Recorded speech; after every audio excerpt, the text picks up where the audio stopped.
La motivation initiale, c'était de dire, moi, remplir les fiches, c'est vraiment gavant. Donc, est-ce qu'on ne peut pas automatiser le process?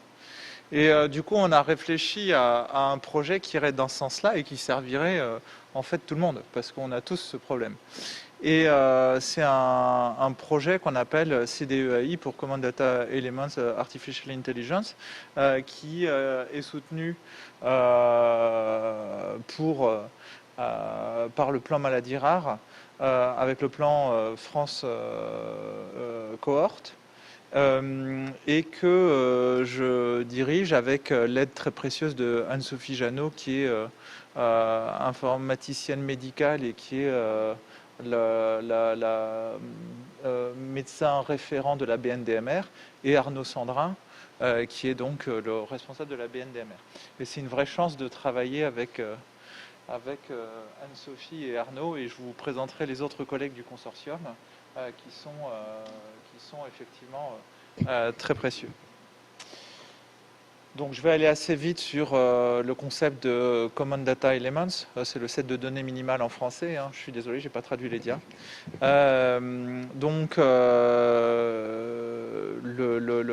L'intérêt du set de données minimales, je vais droit au but, hein, c'est l'interopérabilité sémantique avec l'existence d'un identifiant patient commun qui permette l'échaînage, et puis de faire des résumés ou des rapports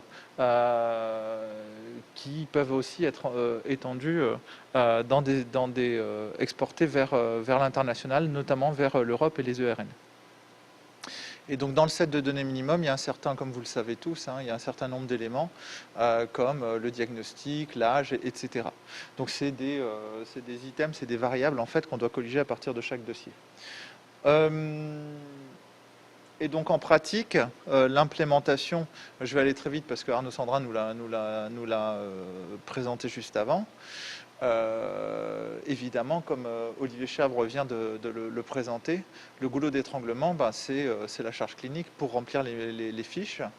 Et pour une fiche, la première fois qu'on remplit une fiche, il faut 4 minutes. Donc c'est difficile en consultation de remplir une fiche de 4 minutes.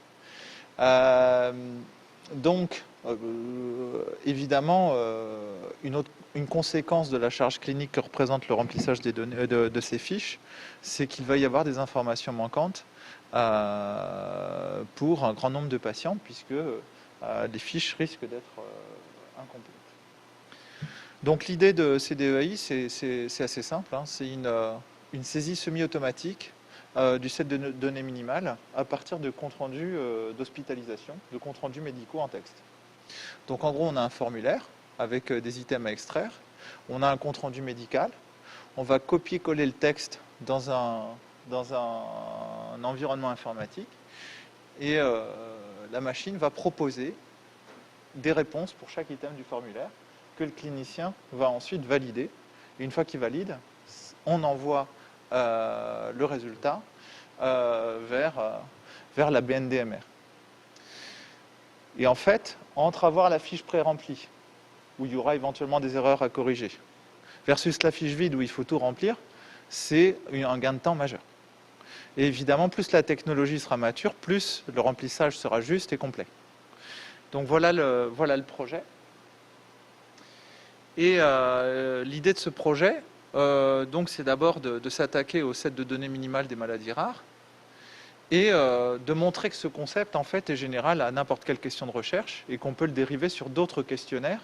Et pour ça, au hasard, on a pris un autre sujet de recherche qui était les complications des glucocorticoïdes, et où on va faire un formulaire dédié pour identifier les complications des glucocorticoïdes et les extraire avec le même procédé sur un nombre important de patients. Donc ce projet, il est transfilière, Firando, évidemment, mais aussi FEI2R et Philnemus, les maladies neurologiques inflammatoires et les maladies auto-immunes et auto-inflammatoires. En gros, tout ce qui rassemble principalement les internistes. Et là, j'ai laissé 2000, mais c'est faux. Ce qu'on va chercher, c'est 10 000 comptes rendus, les comptes rendus de 10 000 patients, pour entraîner le système et valider sa performance. Et donc, on va travailler sur le set de données minimales de la BNDMR et sur un formulaire dédié pour les complications des glucocorticoïdes qu'on doit créer. Et donc va, à terme, si tout marche comme on souhaite, remplir la BNDMR, renseigner la BNDMR. Et puis, l'autre set renseignera une database recherche spécifique dédiée aux complications des glucocorticoïdes. Alors, sur la thématique des complications des glucocorticoïdes, ce que je peux vous montrer, c'est qu'on a... en fait, la façon dont on voit ce projet, c'est qu'on va collecter un grand nombre de données cliniques assez simples sur les complications des glucos, qu'il s'agisse des excès de glucocorticoïdes endogènes qu'on a éventuellement dans la filière Firando, c'est-à-dire soit via tout ce qui est syndrome de Cushing, soit dans le contexte des insuffisances surrénales supplémentées en hydrocortisone, où on peut se poser la question d'excès de glucocorticoïdes. Et dans les autres filières, c'est évidemment les corticothérapies dans le contexte de maladies inflammatoires. Donc on sait que, d'après la littérature et puis des travaux en cours qui ne sont pas le sujet du jour, il y a des marqueurs moléculaires qui permettent d'évaluer la sensibilité individuelle aux glucocorticoïdes sur différents aspects. Et l'idée dans ce projet, c'est de coupler sur une sous-partie des patients la collecte de données, sur les complications des glucocorticoïdes à une biobanque simple, sang et urine, pour évaluer la performance des marqueurs d'imprégnation glucocorticoïde dans la prédiction des complications des glucocorticoïdes. L'idée derrière, je suis désolé Jean, mais c'est de voir si on ne peut pas s'affranchir des dosages hormonaux. Alors évidemment, ça c'est un cas d'usage. En endocrino, les dosages hormonaux restent évidemment, ils vont rester le gold standard. Par contre, même en endocrino, il y a des questions non résolues, les Cushing infracliniques, la variabilité interindividuelle pour un niveau d'excès de cortisol donné. Et puis pour les expositions aux glucocorticoïdes, là la question est beaucoup plus... Enfin, l'outil sera plus utile parce que très vite, les hormones sont à zéro quand quelqu'un prend des corticoïdes. Et donc on n'a aucun moyen d'évaluer l'imprégnation gluco d'un individu, notamment par rapport au risque de complications. Alors, le principe du moteur, comment ça va fonctionner? Alors, on va combiner plusieurs technologies. Alors, dans ce projet, je vais vous montrer les parties prenantes, mais il y a des experts en traitement du langage naturel qui sont impliqués dans ce projet. Et donc, évidemment, il y a tout ce que tout le monde connaît, ou même si vous ne connaissez pas le terme de regeps, vous allez tout de suite comprendre, c'est que si vous faites un contrôle F dans Word avec Cushing, vous allez attraper dans le compte rendu textuel tous les Cushing. Alors évidemment, on peut le perfectionner parce que s'il y a quelqu'un qui a écrit avec un S, voilà, ça, bon, bref, ok. Ça, c'est on va dire, c'est des explorations du texte qu'on peut faire de premier niveau. Mais après, comment distinguer s'il y a écrit Cushing versus pas de Cushing? Et donc ça, par rapport à ça, la technologie aujourd'hui est mature pour ces interprétations de texte à travers l'utilisation de solutions informatiques basées sur des réseaux de neurones. Il y a notamment une technologie un peu à la mode qu'on appelle Transformer, qui est une sorte d'interprétation du texte avec une vigilance du système qui permet de voir si on est en sens positif, sens négatif, et qui permet de focaliser la vigilance d'abord au ras du texte, puis après de façon un peu globale. Ces outils, on a tous fait l'expérience du Google Translate ou du DeepL, très bien, européen. C'est-à-dire que vous avez un abstract à traduire, vous êtes à l'arrache, vous copiez-collez, et paf, ça sort. Et ça sort de façon très performante. C'est-à-dire qu'en fait, il y a une compréhension dans ces outils du texte qui est très avancée, et en fait, c'est basé sur ce type de technologie. Alors l'autre élément qui est très important dans ce projet, c'est que pour tout ce qui est terminologie médicale, il y a aujourd'hui un effort dans la standardisation du vocabulaire, notamment, alors il y a plusieurs efforts, notamment pour tout ce qui est sémiologie, le Human Phenome Project, qui est en gros une classification, une ontologie, c'est-à-dire une classification des termes et des relations entre les termes. Et ces termes standardisés sont indispensables pour structurer la modélisation de l'extraction des données. C'est-à-dire qu'en gros, un réseau de neurones, quand il extrait un terme, il va extraire une probabilité que le terme soit bon, et cette probabilité est impactée par un modèle qu'on va lui soumettre.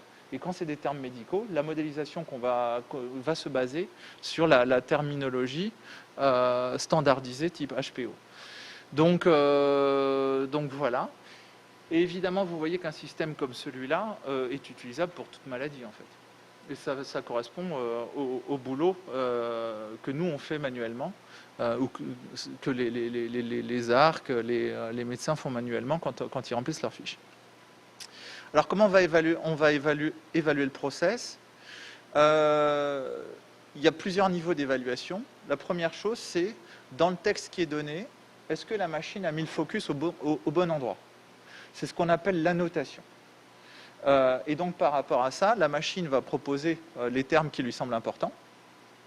Et il faudra aussi, en parallèle, que manuellement, sur les textes, sur un certain nombre de textes, les parties importantes, c'est-à-dire tout ce qui n'est pas du blabla inutile, soit identifiées comme important. Et ça, c'est une annotation manuelle. Et on va confronter l'annotation manuelle avec l'annotation proposée par la machine pour voir si elle a porté son focus sur les bons termes. Si le focus n'est pas sur les bons termes, on va réentraîner le système jusqu'à ce que ce soit satisfaisant. Ensuite, il y a le formulaire qui va être complété. Et là, évidemment, on va juger est-ce que ce qui est proposé est juste ou pas. Et puis après, il y aura une évaluation plus globale sur le temps gagné à la saisie avec ce type d'outil. On a rajouté un module d'évaluation par les patients. Donc là, ça sera dirigé par une équipe éthique. Donc c'est Marie-France Mamzer, dont on a parlé tout à l'heure, qui est en charge de cette partie. On va se focaliser sur les 300 patients, où on va aussi faire le biobanking et voilà, un sous-groupe de patients.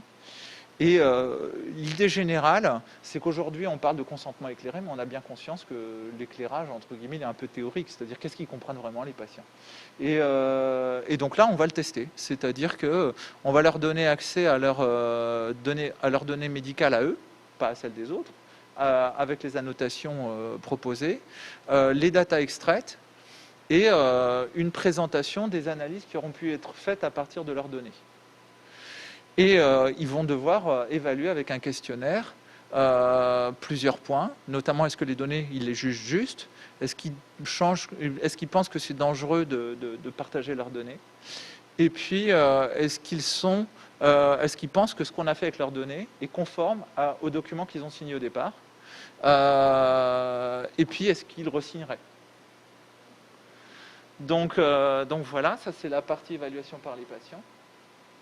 Donc le projet, il y a donc la coordination du projet, il y a une entité donc de data engineering, c'est-à-dire en gros tout ce qui est transfert des comptes rendus, quand on extrait les données, où est-ce qu'elles vont, structuration des databases. Et là, c'est évidemment une chance énorme d'avoir la BNDMR dans ce projet, puisque c'est par excellence aujourd'hui l'outil de data engineering pour les maladies rares à travers Bamara et la BNDMR. Donc on va s'appuyer évidemment sur ces compétences. Ensuite, les moteurs donc basés sur l'intelligence artificielle pour interpréter le texte non structuré. Là, c'est de l'ingénierie. On va mettre 3 temps plein sur cette fonction. Et on va s'appuyer sur les équipes de Nicolas Garcelon qui, imagine, a fait Dr Warehouse, qui s'appuie aussi sur les données, les comptes rendus non structurés pour essayer d'extraire de la structure justement et de la structure de patients et de pathologie. Donc ça, lui, il a l'expérience de cette solution depuis un certain temps. Et Xavier Tanier qui travaille à Sorbonne Université au LIMIX, qui est aussi un grand spécialiste français de ces technologies. Et Arnaud Sandrin et la BNDMR vont aussi participer à ce travail d'ingénierie, puisqu'ils ont aussi des forces vives qui travaillent sur l'interprétation du texte semi-automatique. Voilà, donc après il y a les entités cliniques, on va en reparler juste un petit peu après. Et donc là on a mis comme partenaires les responsables des 3 filières qui ont accepté de participer à ce projet et qui vont coordonner l'effort des ARC. Et il y aura une ARC par filière financés par ce projet pour effectuer ces tâches de collection de compte rendu. Et puis après, il y a du biobanking et puis de la recherche de biomarqueurs. Et puis après, donc Marie-France Mamzer pour la partie éthique.